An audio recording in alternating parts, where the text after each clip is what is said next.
I want to tell you guys some of the things that I've learned. And I'm here to tell you there are pros and there are cons. I made a list of things that I have learned, things that if you came to me today and said, hey, all in on this, I've got some savings and I'm going to be working from home full time, I'm going to be living that lifestyle. What advice would you give me? This is what I would give you. Number one thing that I have learned over 7 years of doing this is, guys, if you do not plan your week and your days, you are fucked. And you will not get anything done. And you will be spinning your wheels. And you will be spending more time at this than you were at your previous job, making the same or less at this with way more stress and way more headache. Plan your week, plan your day. Wake up on Sunday, take an hour, turn off the noise, turn off your phone, get open a notepad, open whatever, and plan your week and plan your day. Because if you do not, I promise you, you will be wasting a lot of time. And it took me a long time to realize this, but I do this every single Sunday. And sometimes I have to sneak it in at weird places. Saturday night, we had a really late night and I'm like, I'm not waking up early. I'm just not. I made sure we went to my parents' house yesterday, and on the way home, I said to my wife, I said, you need to drive. I'm going to put my headphones in, and I'm going to be planning. And then when I get home, I'm going to finish planning. And I spent between the drive and coming up here, I spent about 2 hours planning my week. I have to get it done. It's that important. And then every single night I go and I'm like, okay, here's my plan. Here was my weekly plan. Now let's finalize tomorrow. I know exactly what I'm doing every single day because I've been doing it so long, and you have to do this shit. Second, create a schedule and stick to it, or you won't get anything done and you'll spend all day in your office. And I know that kind of sounds similar to the first one, but what I mean by that is one of the things that we love about this business model that's so attractive is this whole flexibility, doing it when I want, how I want, from where I want, which I love. But if you do not have a set schedule that is your default every single week, then you are going to get torn with the wind. If you wake up and say, well, today I'm just really not feeling like whatever, I'm just going to get to it later. You won't get to it later. And guess what's going to happen? Something else is going to come up, and then you're going to get invited to dinner, and then your wife is going to want to watch Netflix, whatever, and you're getting it pulled off. So for me, even though I don't have anyone to answer to, even though I don't have to be at my computer at certain hours, for me, I have specific hours that if there's nothing else going on, if I don't have a trip, or if I'm not doing some special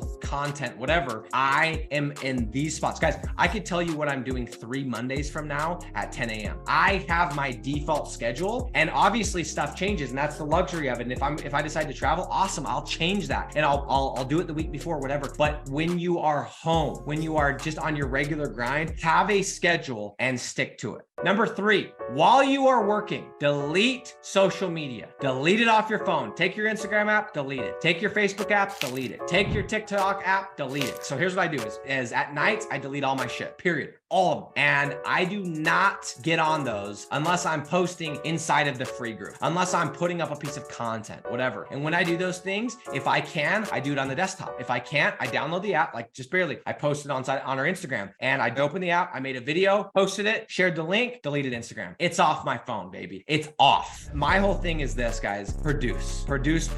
I'm okay spending 20 hours a day on my phone as long as I'm producing during those 20 hours. I'm not consuming. Delete social media. Here's a sweet little hack. I think I've shared this before. Guys, Facebook, when you open it, and it's really easy to justify because you're like, hey, there's this Facebook group, and there's some really great tools. But what happens is you open it and you see, and Facebook does a really good job of like putting something up there that's hey, that's really interesting. That's my buddy that went to the lake. Oh my gosh, he got a new girlfriend. He's got whatever. And we get distracted. We go to these wormholes. There's a really cool plugin. It's called News Feed Eradicator. Go to the Chrome extension store, whatever, type in News Feed Eradicator. Download this on your computer. And what's going to happen is when you open Facebook, you're going to get some cheesy bullshit quote instead of your feed. Now, I'm not doing it because I get motivated by the quotes, but I open Facebook and I don't go down the wormhole of, oh my gosh, little Timmy decided to go on a trip to Jackson Hole. Who gives a shit? Love him, but I don't care, and I shouldn't care. So guys, huge tip, delete social media. Now what I do is at night, I open up my Instagram and I take all the photos and the videos that I've taken during the day and I post them because I think it's very important to be building your brand. I think it's very important to be posting. I think it's very important to be relevant. I think it's very important to be growing your account. And I do a lot of it. Some of you guys are probably like, damn, how do you get all that done? I do it in batches. And at night, I'm like, okay, boom, I'm going to post all these different things that I did, and I'm going to write up a post, and I do it all and I delete that shit. Be somebody that's a producer, not a consumer. This has been a huge thing for me because in the beginning, when I started doing this, I would literally get sucked down an hour wormhole, and all of a sudden your energy is sucked and you're like, ah, man, today just kind of sucks. Let me just scrap today and let's go play pickleball. Let's go play golf. Let's go do whatever. Nope. Produce, post, delete that shit. Number 4, it is very important, in my opinion, to get up, get dressed, and get ready for the day. And I posted a video about me cold calling 2 weeks ago. And before I did that, I got on a new shirt. I put on my watch. Get ready for the day. Feel good. I know know this is funny because I'm in a Versace bathrobe, but I feel good in this thing. I feel like I'm living out the dream and it feels good. It feels comfortable. Like, this is a $500 robe, but I feel good in this thing, whatever that is. And maybe it's freaking butt ass naked. And if that's the case,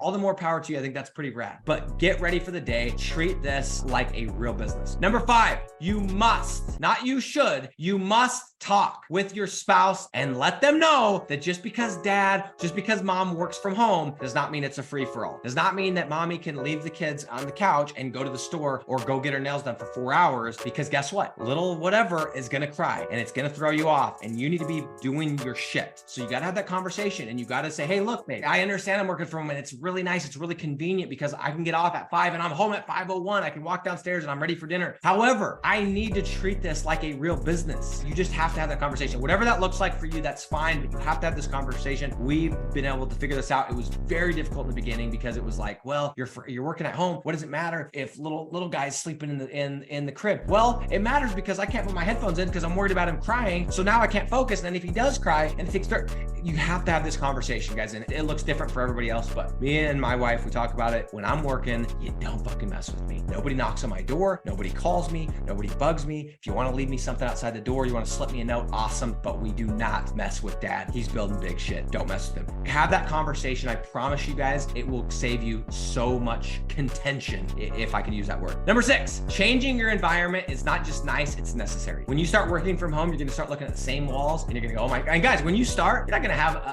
a nice office. You're going to be sitting there with some little card table with a laptop, with a MacBook, and you're going to be in a little dingy room and it's going to get stuffy. And you're going to go, oh my gosh, I've been sitting in this chair for a long time. And we look at some of these people on YouTube and they've got the nice offices and they're sitting by the pool and the whole thing. I didn't start like that. So it's very, very, very important that you continually change your environment. Go to Starbucks. What I'll do sometimes, and I don't do this as much now because I love where I work and I love this house, but I used to just tell my wife, hey, I'm going to Vegas for 3-4 days. Like, I got to get out of here. I'm going to go get a hotel room and I'm just going to go work and I won't leave, dog. I'm not even by the pool. I'm in the room working, but I got to get out. It's not just nice, it's necessary. Number 7, if you want to make big boy money, you need to treat this as such. You can wear sweats and still be professional. All the time, people are like, I don't know, it's not going. And I look at their business and they don't have a schedule. They don't talk to their clients professionally. They're not treating this professionally. They wake up and just slouch in, do a few things, and then they're like, that's good. We're good. No, guys, if you want to make big boy money, you got to realize you're competing with people like me that are treating this like a real business. That when I woke up this morning, the very first thing I did was I outlined what my team needs to do. And then I planned this show. And then I planned all my other lives. And then we were, okay, what content are we doing? And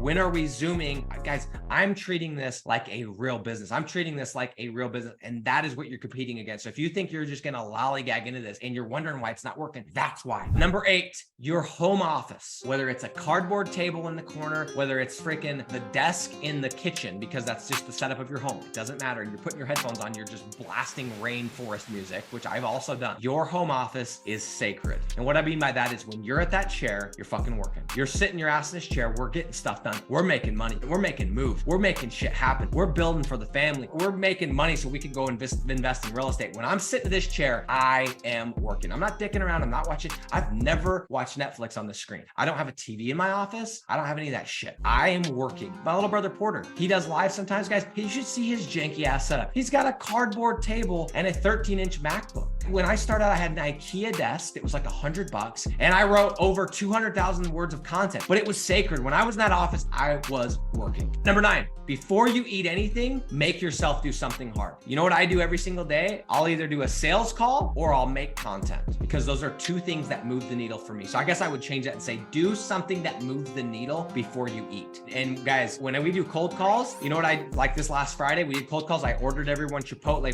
for office, because of course we eat Chipotle. And they're like, oh, should we eat? I'm like, no, hell no. Once we do this, once we do the cold calls, then we can eat. So what I do is, and I did this in Africa, I would come home from the gym, and before I was starving, I was like, I got to go and I got to create a YouTube video before I eat. So do something that moves the needle before you eat. I know it sounds really silly, but when you do this, you're training your brain of like, hey, I do hard shit first and then I reward myself. Again, it sounds like kind of a weird thing that's unrelated. This has helped me so much. Number 10, guys, this has helped me tremendously as well. When you're at your desk, your sacred spot, put your phone on focus mode. Well, my wife has to call me. Talk to your fucking wife.